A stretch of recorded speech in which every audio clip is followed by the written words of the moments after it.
From the library of the New York Stock Exchange at the corner of Wall and Broad Streets in New York City, you're inside the Ice House, our podcast from Intercontinental Exchange on markets, leadership, and vision in global business. The dream drivers that have made the NYSE an indispensable institution of global growth for over 225 years. Each week, we feature stories of those who hatch plans, create jobs, and harness the engine of capitalism. Right here, right now at the NYSE and at ICE's exchanges and clearinghouses around the world. And now welcome inside the Ice House.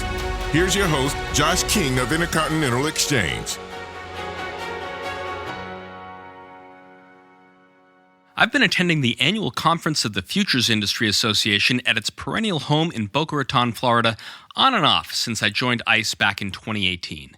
As I power up our microphones for another set of podcasts from this tranquil spot, it's impossible not to reflect not only on the dramatic changes in the financial services industry since then, but also the stunning changes in South Florida itself over just 6 years. The FIA was founded back in 1955 in New York as the Association of Commodity Exchange Firms. It's established back then to discuss issues, work with exchanges, study ways to reduce costs, eliminate the abuse of credit, and also to protect firms from fraudulent receipts. One of our first episodes in our archive of now over 400 Inside the Ice House sit-downs was with FIA President Walt recorded right here in Boca Raton back on episode 9. And you can still find Walt roaming the cloisters of the Boca Raton Club, overseeing this international gathering of luminaries of the futures industry.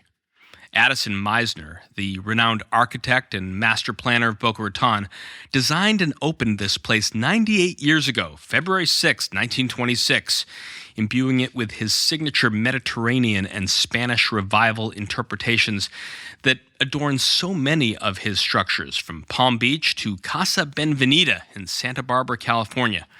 Back during World War II, the U.S. Army co-opted the property as a dormitory for the Boca Raton Army Airfield, leading officials to dub it the most elegant barracks in history.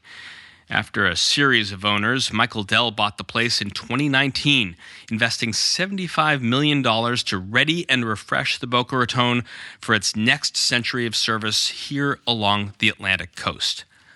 Another pioneer investing big in the next century of South Florida is our guest today. The man I'm sitting across from, Ken Griffin, the founder, CEO, and co-chief investment officer of Citadel. That's the firm he started in 1990, spawned from Chicago's Glenwood Partners with $4.6 million in capital, which, as of March 1st, 2024, reports $59 billion of investment capital, making him the most profitable hedge fund manager of all time, based on net gains since inception. Now, when you hear the name Citadel, it's actually two firms on our radar at ICE and the NYSE.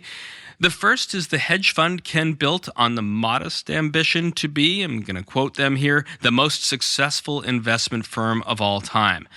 The second is Citadel Securities, a fixture on the floor of the New York Stock Exchange, with market makers like Pete Giacchi belting out indications during the price discovery process of our biggest IPOs. Citadel Securities was formed in 2002 to provide institutional and retail investors with liquidity that they're going to need to trade all sorts of equity and fixed income products in all market conditions. Our conversation with Citadel's Ken Griffin on markets, making bets on talent, and making a new home here in Miami, and his round-trip journey in the world of investing from Daytona to Cambridge to Chicago and back here to the Sunshine State. It's all coming up right after this. When you think of investment risk, do you consider climate risk? Changing weather patterns are impacting the way we live and the value of businesses, large and small.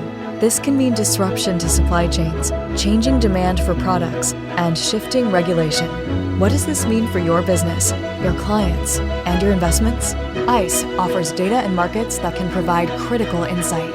Manage your climate risk with ICE. Welcome back inside the Ice House. Remember to subscribe to the podcast wherever you listen, and please rate and review our work on Apple Podcasts so other folks know where to find us. Now, I'm sitting across the table here at the Boca Raton Club at the Futures Industry Association annual conference with Ken Griffin, founder, CEO, and co-chief investment officer of Citadel, where I am serving as kind of the bullpen catcher for Ken, warming him up, about to go on stage with my friend, CNBC's Sarah Eisen, in a fireside chat on what they are calling perspectives on the markets and the industry in 2024. The FIA Boca starting lineup is filled with folks I've had on the podcast before, including my boss, ICE founder and CEO Jeff Sprecher, CME's CEO Terry Duffy, the CFTC chair Russ Benham, and S&P vice chairman Dan Yergin. But in the annals of Inside the Ice House, where we've talked with investing pioneers like David Rubenstein and Steve Schwartzman, we've got another ace on the mound, and the man wearing the number 1 on the uniform of the Citadel Hedgers, Mr. Ken Griffin. Ken, thanks for doing this. Welcome Inside the Ice House. It is a great day to be here. Welcome to where I grew up. I know it's where you grow up, and I'm going to talk a lot about that. When Sarah gets you on the stage in a couple minutes, she'll likely lead with a question like, Ken, where's the recession that Wall Street leaders have been warning about?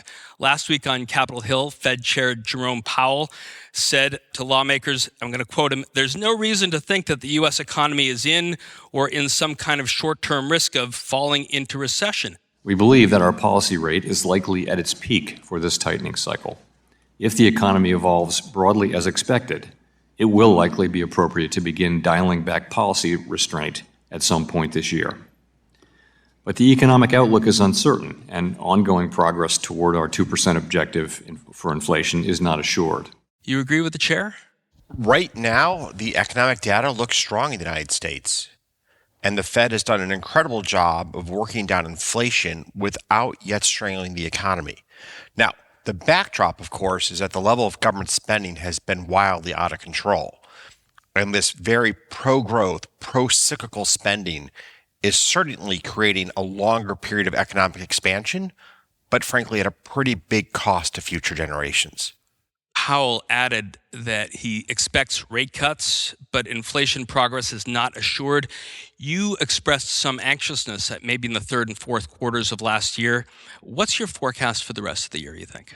So at present, inflation is still obviously above the Fed's target rate. What we don't understand around the world is the two-prong issues of very high levels of government spending, which is pro-inflation, unusual at this point in an economic cycle, and then the continued trend towards deglobalization, which of course is also inflationary because you're unwinding the gains that were shared around the world from the comparative advantages of various countries performing different activities, both the markets for goods and for services. So you have two really interesting backdrops that are pro-inflationary that the Fed's trying to navigate its monetary policy through. I'm curious what you think of Powell overall in the pantheon of Fed chairs that have been on the job since you started Citadel. We could go back to Greenspan, Bernanke, and Janet Yellen. When Bernanke stepped down from the Fed in 2015, he came to Citadel as a senior advisor. At the time, you said he has extraordinary knowledge of the global economy, and his insights on monetary policy and the capital markets will be extremely valuable to our team and to our investors. What was it like having someone like Bernanke in the locker room, and where do you think he stacks up against Powell? That's a really fun comparison that I've actually never made. And Ben Bernanke is, clearly one of the academic leaders in macroeconomic theory in the history of the world. I mean, he's just a brilliant thinker. Powell's background much more of a pragmatist. This is not his academic bullpen like it was for Bernanke. Very different people, but both of these men have been advised by the great team that we do have in the service of our country at the Fed. So both leaders, in making their decisions around monetary policy, get to work with both the other members of the Federal Reserve Board and of significant importance with the very, very high quality people that serve our country as economists at the Fed and who help us all think about what are the right monetary policies to pursue as a nation. Talking about the bullpen, Ken, we're here against the backdrop of spring training here in Florida. 2 years ago, it was reported that you were teaming up with the Ricketts family, owner of the Chicago Cubs, on a potential bid for the Chelsea Football Club. And here in Miami, Bruce Sherman has said his team is not for sale, talking about the Marlins, but everyone does have a number. Any chance you'd add the Marlins to your Miami holdings? Well, first of all, the Ricketts are just an incredible family to partner with. And I've watched what they've done at the Cubs now for over a decade and change. They've just done a fantastic job managing one of the most iconic baseball teams in America. But without the Ricketts as my partner, I can't see myself as being in a position to ever consider buying the Marlins. Just too far away from my wheelhouse of expertise. Well, you've got a couple interesting comparisons of people who are in that space here in South Florida.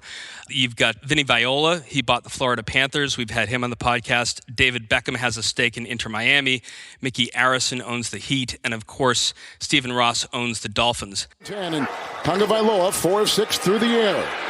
Nice block by Hunt. He's got Tyreek Hill and hold on to your Hex. Down to the 47. Unless you're talking about highlight, Miami doesn't really have a pro sports heritage of Chicago or Boston. But how are those teams contributing to this area's cultural explosion? Look, I think that the people who live in Miami are really proud of the great teams that we have here. I mean, the Heat is one of the best teams in the country. The Dolphins have a fantastic stadium and a fantastic up-and-coming quarterback. They are a real contender for the Super Bowl over the years to come. I think we have a lot to be very excited about here in South Florida when it comes to sports. And just to watch the way they're filling up the soccer stadium for Inter Miami, I mean, this place is just exploding. It's exploding. And not only is Inter Miami an incredible team before the events the last year, but bringing Messier to the States has really just helped the sport blossom across the entire country. I mean, almost as we talk about this, you can almost flip the question around. Miami is becoming a leader in American sports.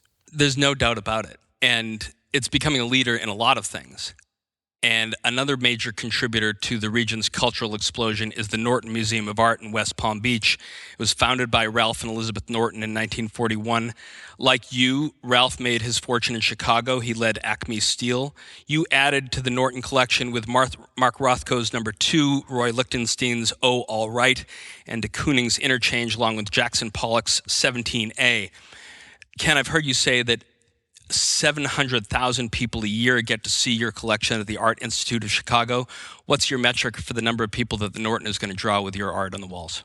Well, I think more important, the Norton is becoming a major cultural destination for the entire Southeast United States.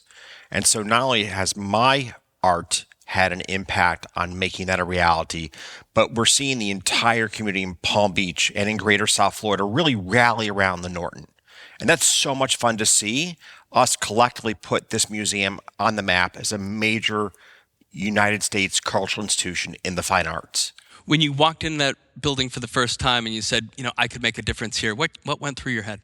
Well, I've actually, seen the Norton for a long time, having grown up here in South Florida. Right.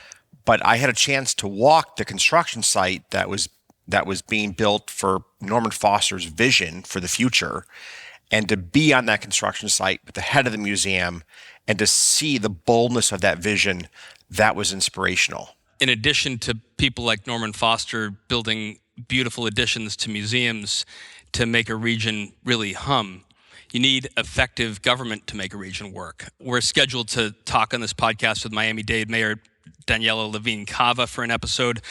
While you are better known for supporting Republican candidates, you've spoken admiringly about her. A couple of days ago, she asked for a $2.5 billion bond to help finance affordable housing and improve the county's infrastructure, parks, sewage, and roads. What else is needed to sort of perfect this puzzle here in South Florida? The mayor's up for re-election in November. Does she deserve another term to finish the job? Look, we struggle with the challenges that go with success. People want to come here with their families and build a future for themselves here in South Florida. So we struggle with capacity on our roads. We struggle with affordable housing. And I give the mayor real credit for having an incredibly pro-business, pro-community mindset in how she approaches and takes on problems. I mean, it's really wonderful to sit down with somebody who is just so focused on how does government serve the people of South Florida, and what can she do in service of those whom she represents. It's inspirational to see that in someone, their sense of commitment to the greater public good. And so I will almost certainly be supporting her when she runs for election again. She's a real leader. Regarding other mayors, Ken, Brandon Johnson has served as Chicago's 57th mayor for just under a year, succeeding Lori Lightfoot. You endorsed Paul Vallis, the Democrat, in the primary following your support for my old White House colleague Rahm Emanuel when he ran the Windy City. Mayor Johnson said a couple of days ago that he's going to go ahead with plans to spend $1 billion to breathe new life into the LaSalle Street corridor.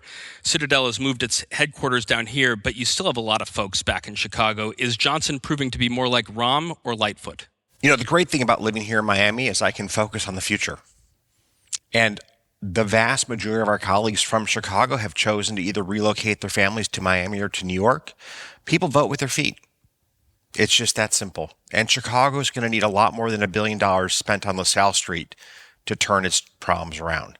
And I'd like to believe that a future mayor in Chicago will make that happen. Talking about people voting with their feet, Ken, March 2020, the pandemic shut down the New York Stock Exchange trading floor, keeping people like Citadel's Pete Giacchi away from his trading post and thousands of other financial workers out of their offices in New York and Chicago. New York City declaring that state of emergency in the wake of the virus yesterday. What would happen if the NYSE floor closed?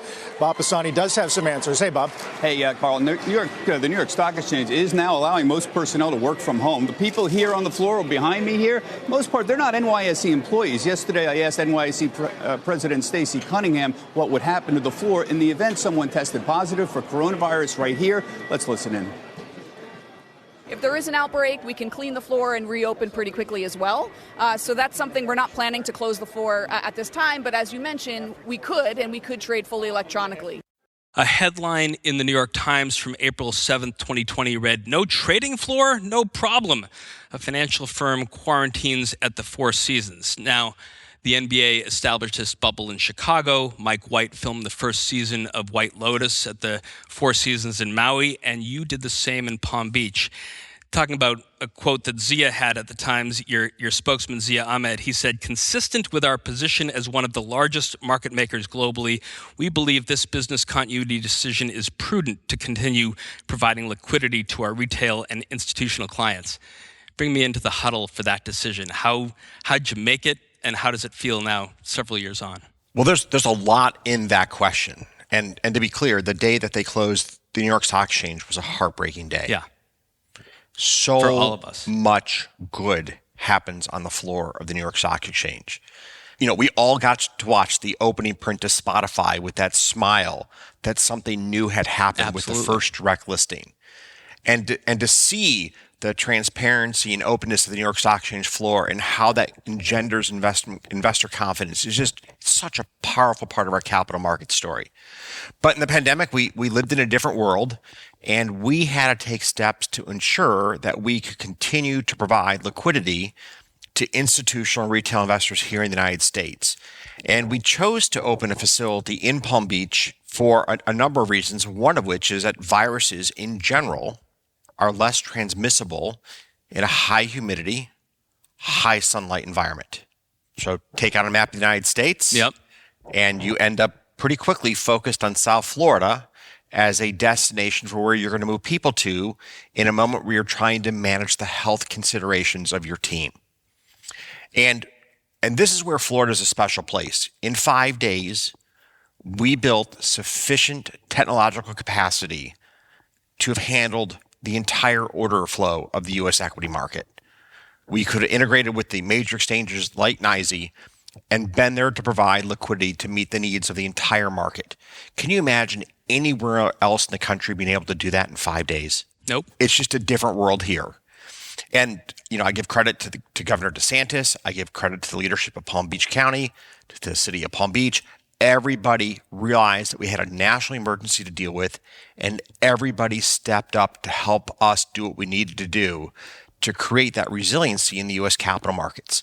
Now, the good news is we never needed that. The good news is the strength of the NYSE community is so powerful that even in the middle of a national crisis, other firms were able to rise to the occasion, and the markets in our country functioned pretty much flawlessly throughout the entire pandemic. Real testament to everybody at Team NYSE and the community that you have around you. You must have been learning a lot of lessons as that went down. I mean, the big announcement came 2 years after that, June of 2022, headline from Reuters, hedge fund Citadel to move headquarters to Miami from Chicago. And you wrote in a memo to employees, Miami is a vibrant, growing metropolis that embodies the American dream. Ken, for many millions, Chicago's also a place that embodied the American dream. After all, that's where Frank Meyer staked you with $1 million of Glenwood capital right out of Harvard in '89. How difficult was it to make that call? I would say one goes through months of soul searching before making that call, maybe even years. When you've spent 3 decades of your life committed to building a business in a city, and my colleagues, and I'm so grateful for this, were so invested in Chicago's community, in the schools, in the political sphere, in helping to have a more economically vibrant community for all. To watch that undermined by the changing political landscape, an agenda that was no longer about extraordinary schools and about safe streets. That agenda was gone. To see that transformation happen before our very eyes, that was heartbreaking. And so when you get to that moment where you say we're moving to Miami, I will tell you this, from the day after I moved here, I've never looked back. It is so great to be in a city that once again represents what I as an American aspire to, which is about a brighter tomorrow. It is so great to be out with your friends and to talk about what you're going to build, what you're going to create, what you're going to make happen. That was the ethos of Chicago in the 1990s. It's really great to be back in a city where that's the ethos of the people as a whole. So given that ethos, the Wall Street Journal reported last week that Citadel selected Foster & Partners, you mentioned Lord Foster a minute ago about the Norton, to build the new headquarters in Miami. What struck me was a note that there'd be a hotel built into the top of that building. When I worked at Willis Group about 10 years ago, Lord Foster designed that building at 51 Lime Street in the city. It had a hotel built in the middle of it. So is your decision on Norman Foster an admiration for his work? Look, Foster & Partners is one of the great architectural firms in the world. They have built some of the most important skyscrapers ever built, and we're trying to build the workplace of the next century. Whether it's here in Miami, or a building that we're contemplating in New York City, we're really trying to create environments that people want to go to the office and be a part of. You know, we're really proud of the fact that our team around the world is in the office 5 days a week. We want to make sure that we have an environment that maximizes collaboration, where people feel and are safe and secure, where people feel they can do their absolute best work in working with their fellow colleagues at Citadel. And Foster & Partners has put an enormous amount of effort into understanding how to create collaborative work environments where people can prosper and flourish. On that score, you recently hired Paul Dara from Alphabet as your chief workplace officer. I heard you say that one of Citadel's competitive advantages is that your teams are working together in offices rather than commuting to work from their bedrooms via Zoom. Beyond Citadel, what do you think are the keys from a GDP standpoint for companies and their implications getting their talent back into the office in the post-COVID era? I think the largest challenge is the long-term skills deficit that we're accumulating in America. When you're not in the collaborative office environment, you're not learning the managerial and leadership skills that I think are very important to running a business. You know, if you create a virtual company today, you can leverage a workforce that has those skills that were accumulated pre-pandemic. But that's a very different story as to whether you can build those skills de novo with college graduates who have never worked together in an office before. I find that very hard to believe that will be a successful way to develop human capital. After that alluring tour through the appeal of Miami-Dade in South Florida, which is rapidly becoming known as Wall Street South, After the break, Ken Griffin, founder, CEO, and co-chief investment officer of Citadel, and I are going to turn our attention nationally and internationally, from the culture needed to succeed to where technology is taking us in the 21st century. That's all coming up right after this. If your mouth is made to amaze, let Philips Sonicare give its care a raise. If your teeth chew beyond their limit, then they've earned 62,000 movements a minute.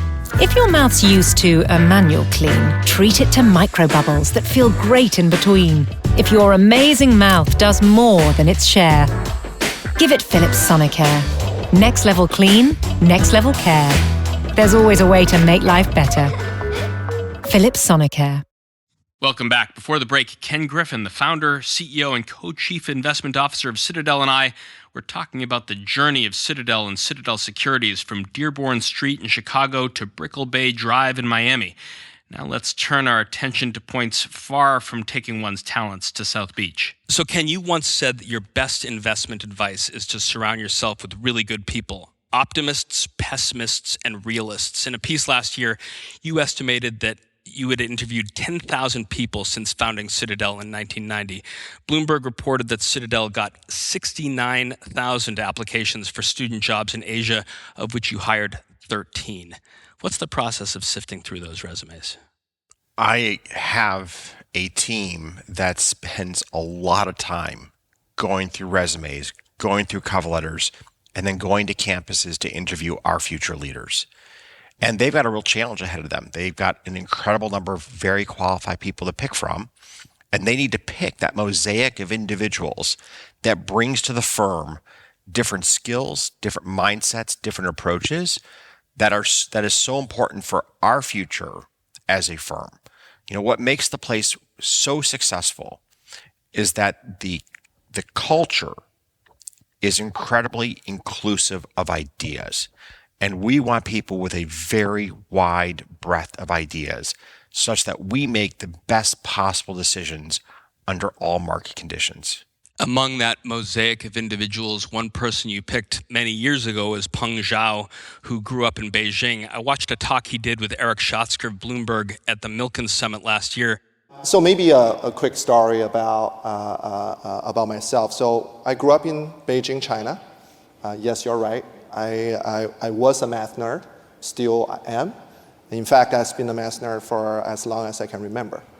I was raised by a pair of parents that worked extremely hard, took a lot of risks, and made a lot of sacrifices. Peng's dad worked in Hong Kong, and he'd bring home from some of those trips ramen noodles, but also stories of the stock market. And by the age of 11, Peng was already imagining ways to fix market problems. Did you see some of that passion in him when you picked Peng for that job? He's passionate about everything in life, from the Asian American Foundation to changing market structures in the United States and abroad. Peng just brings passion to everything he does every day.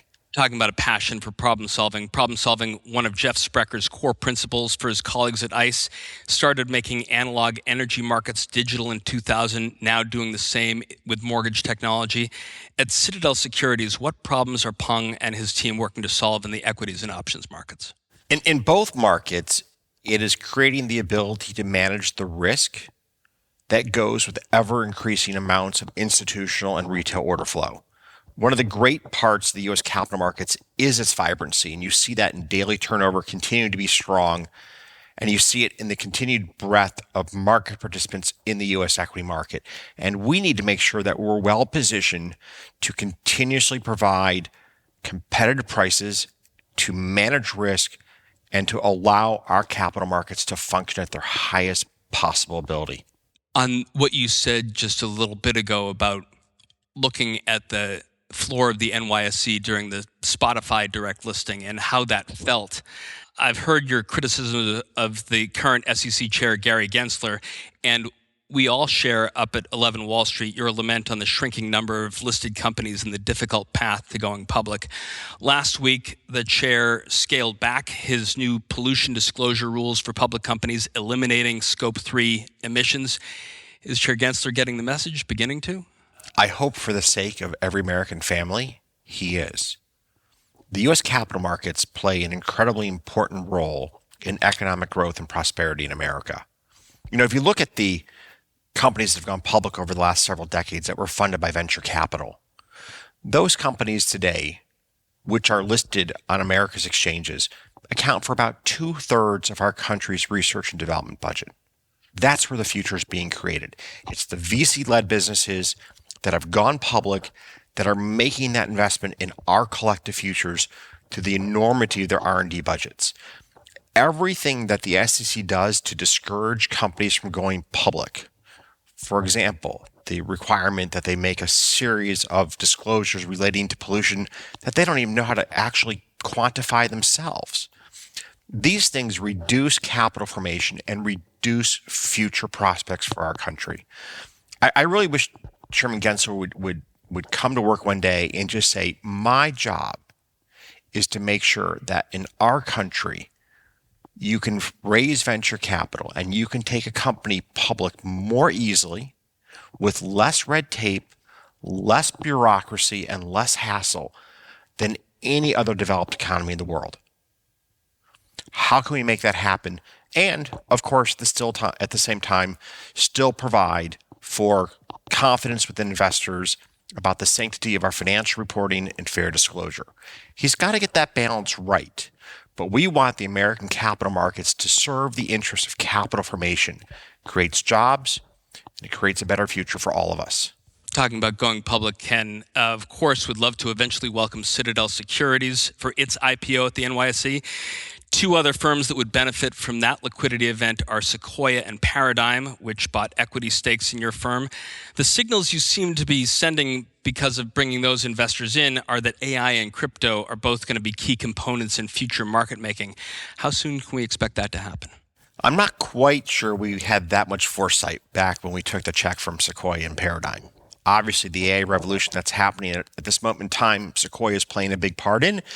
And Sequoia is truly a remarkable firm of investors. They've done just an incredible job of identifying both important emerging technologies, along with that, leadership teams at companies that will turn those technologies into success stories.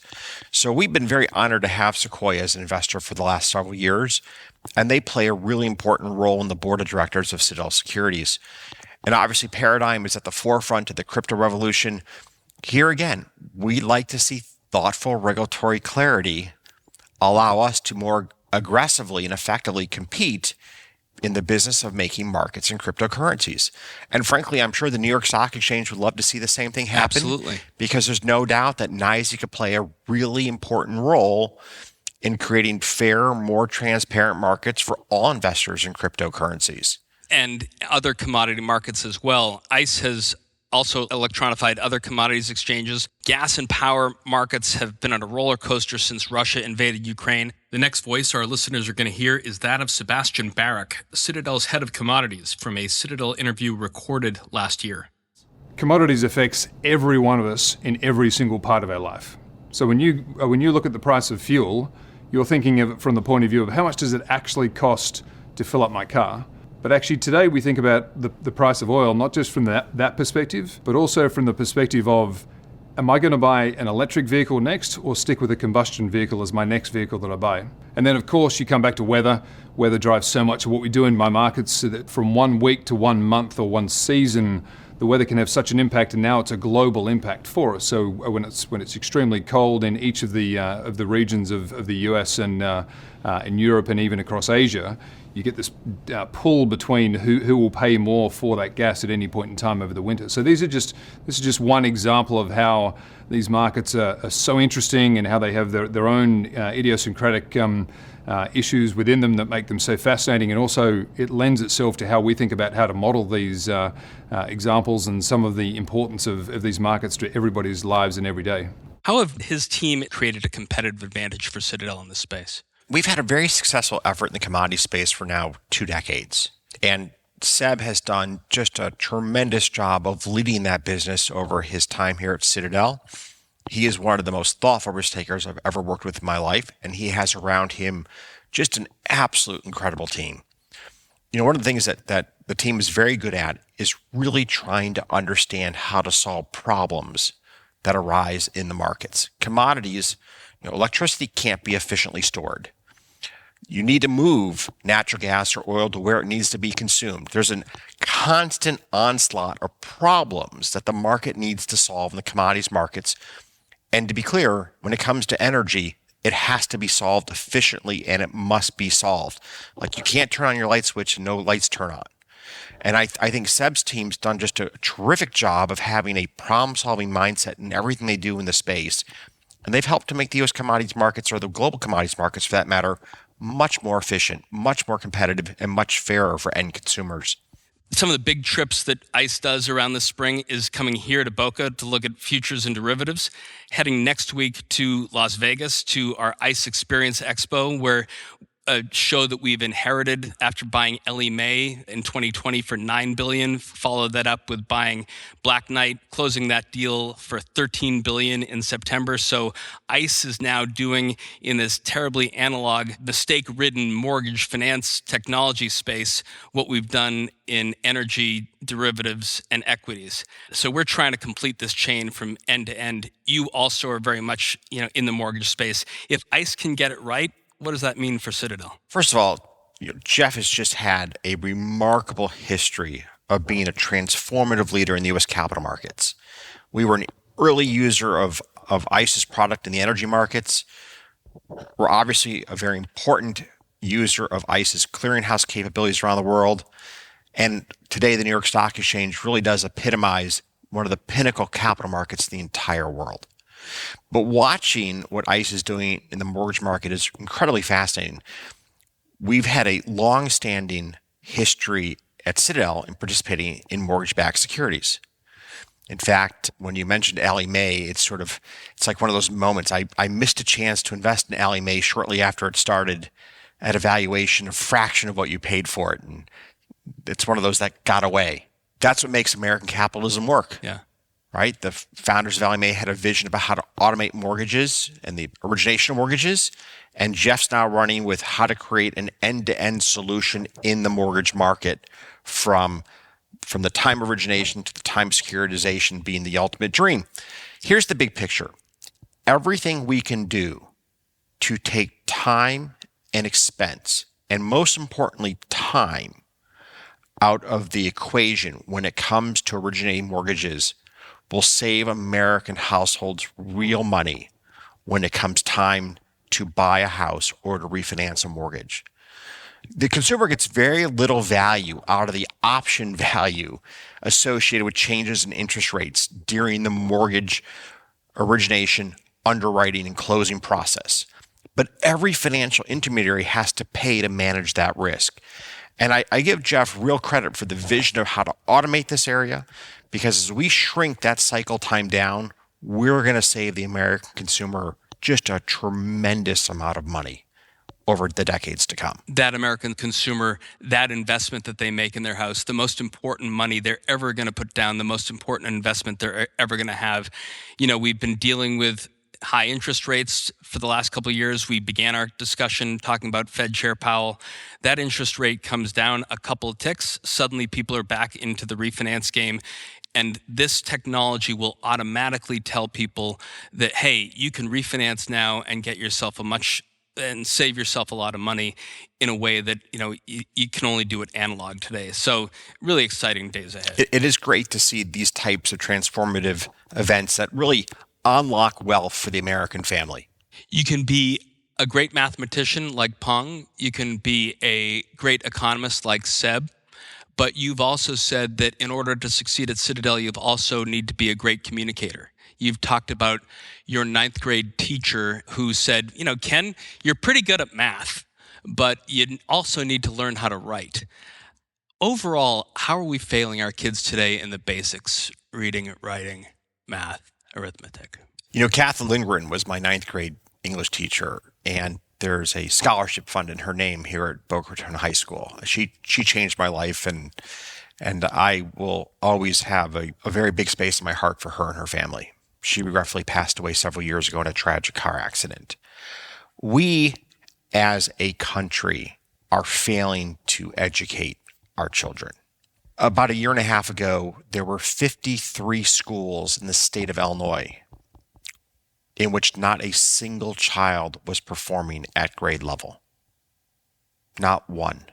You'd almost think a foreign country had taken over our educational system and was trying to ensure that we would not be competitive in the future. I mean, how do you explain this incredible failure in so many of America's schools? Now, there are some incredible success stories, and success academies in New York City, for example, is one of those success stories. Eva Moskowitz has done just an incredible job of taking children from often very economically disadvantaged backgrounds and giving them an education through high school that positions them to go anywhere in the world for college or for graduate school. I mean, her classrooms are unbelievable. So the big picture is we know how to educate children, but we have lost the political will to take the steps necessary to do so. And unless we want to live in a much poorer country in the future, we've got to address the problem of K through 12 education in America. On the broad topic of education, maybe not K through 12, but 13 through 16, Bill Ackman can write 10,000 words about how MIT and Harvard fail in their mission. The Harvard Corporation recently added to its board Ken Frazier, the former CEO of Merck, that's NYSE ticker symbol MRK, and Joe Bai, the co-CEO of Kohlberg Kravis Roberts, ticker symbol KKR. Ken, saw in the news last week, you just donated $50 million to advance cancer research at the Sylvester Center at the University of Miami. But are Harvard's recent moves sufficient to allow them to knock on your door once again? Look, I will always answer the door for Harvard. Always. Because Harvard really has been, for the history of our country, the school that defines the greatest in higher education. Now, I would argue that we have lost our way at Harvard over the last several years. But as a Harvard alumni, as a supporter of the institution, I think it's important to help the corporate board, to help current leadership find the path back to that position of unequivocal leadership in American higher education. So the door is always open and the dialogue always exists. But right here, right now, Harvard does need to take steps to address some very serious issues that people like Bill Ackman and others have raised about the importance of returning back to the basic principles of what higher education should represent. We need to teach the Harvard students the necessary skills in debate, mathematics, science, Western thought and ideology to prepare them to be the future leaders in the United States, whether it's in the corporate realm, whether it's in the political realm, whether it's the nonprofit realm. We need to think about Harvard education as preparing men and women to be leaders in our country. And I think we've lost our way on that. We've moved towards subject matter that just isn't relevant to the problems that we face as a country. And we need to get back to the basics of what are the American values that have created the great success that we've enjoyed here in our country. And how do we instill those values in the students that graduate from Harvard? As we begin to wrap up, can success and failure just really a matter of margin for a hedge fund manager? You've made more money than anyone in this field. You've also lost more money than anyone in this field. And the key is the difference in the size of those relative piles. At the end of a trading day, what's your process for reflecting on the wins and the losses and learning from the mistakes as you get ready for the market to open the next day? So I think you've well summarized the reality of the world that I live in. Every day, there's a lot of tuition that you pay in what we do in the markets. And what I ask of my investment team and what I ask of myself is that when we get it right or when we get it wrong, take a step back and understand why. And both have to be carefully thought through and analyzed. You don't want to spend all your time trying to learn from your mistakes. You also want to learn from what you got right. You want to do more of what you got right. You want to do less of what you got wrong. And you want to continually learn how to be a better investor. That's what we do each and every day at Citadel. President Biden gave his State of the Union address last Thursday. Donald Trump swept Super Tuesday 2 days before that. Ken, the rematch is set. I heard your comments about Trump and Biden at the MFA, noting that you think, I'm going to quote you, Nikki Haley would run away with the general election. Now, we know that is not going to happen, but what is your ideal presidential candidate from central casting? Look, I think both of these candidates have to make their case to the American people over the next few months. And unfortunately, I think the State of the Union speech of just a few days ago undermined the gravitas of the situation at hand. Our country has real opportunities, and we have real challenges. And we need both of our political leaders that are running for office, whether it be Trump or Biden, to start to step up with real answers that the American public deserve. You've studied econ and government at Harvard, and since then you've spent your 34 years intensely building Citadel. I just wonder maybe, Ken, if there's any kind of mellowing in you since you've come back to Florida. It seems like you love being here as we've been talking. Your grandmother, Genevieve, was fond of reciting an old Irish poem that included the line, "Take time to share. Life is too short to be selfish." On the idea of sharing, Ken, and serving, Governor DeSantis' second term ends on January 5th, 2027. Would that be too soon for Ken Griffin to head to Tallahassee, following in the footsteps of Ronald Reagan or Arnold Schwarzenegger to Sacramento, or Charlie Baker to Boston, or Glenn Youngkin to Richmond? I haven't thought about this question. I don't think I'm going to Tallahassee in 2027, but what I'd like to say is I'd like to believe that we'll get somebody really good to be in Tallahassee. And I do think that Ron DeSantis coming back to the state, this is a chance for him to return to his roots of his first term as governor. He did a really good job managing the state through the pandemic. He did a really good job of putting forth programs to help strengthen schools here in Miami and to help provide for our level of public safety and our quality of life. I'd like to see him return to the legislative agenda that made him so popular in the state in his first term. And I'm quite optimistic he'll do, in fact, just that. As we finish up here in Boca, Ken, I watched your conversation on Mount Vernon with David Rubenstein, and he seemed to grudgingly welcome you to the world of auctions for historic documents, including your $43.2 million purchase of one of the remaining first edition printings of the U.S. Constitution. In 2 years, we're going to mark the 250th birthday of the United States, a history that started right outside the New York Stock Exchange. How will that document guide us to help create a more perfect union over the next 250 years? Look, I think that the U.S. Constitution is one of the most incredible documents ever written in the history of humanity. And we can quibble today about a variety of issues when it comes to politics. If you watch CNN or Fox News, you'd sort of think the entire country was on fire. But the bottom line is no country in the world has the economic resources and the strength of America. And our founding fathers got it right. And I'd like to, on our 250th anniversary, just take a step back as a country. And in some sense, like what we do at Citadel every day, what have we gotten right? What have we gotten wrong? How do we do more of which we get right? And how do we do less of which we get wrong? We've got a very bright future ahead of us if we are able to capture just the energy and optimism and sense of what can happen that exists here in the ethos of America. The sense of what can happen here in the ethos of America. Couldn't put it final words any better than that, Ken. Thanks so much for spending a little time here at FIA Boca with Inside the Ice House. Most welcome. Thank you so much. That's our conversation for this week. Our guest was Ken Griffin, the founder, CEO, and co-chief investment officer of Citadel. If you like what you heard, please rate us on Apple Podcasts so other folks know where to find us. And if you've got a comment or a question you'd like one of our experts to tackle on a future show, email us at icehouse@ice.com or tweet at us at icehousepodcast.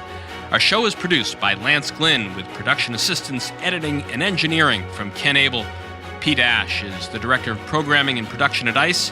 And I'm Josh King, your host, signing off from the Futures Industry Association Annual Conference here at the Boca Raton in Boca Raton, Florida.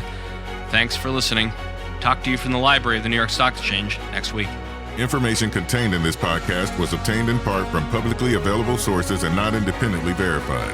Neither ICE nor its affiliates make any representations or warranties, express or implied, as to the accuracy or completeness of the information and do not sponsor, approve, or endorse any of the content herein, all of which is presented solely for informational and educational purposes. Nothing herein constitutes an offer to sell, a solicitation of an offer to buy any security, or a recommendation of any security or trading practice. Some portions of the preceding conversation may have been edited for the purpose of length or clarity.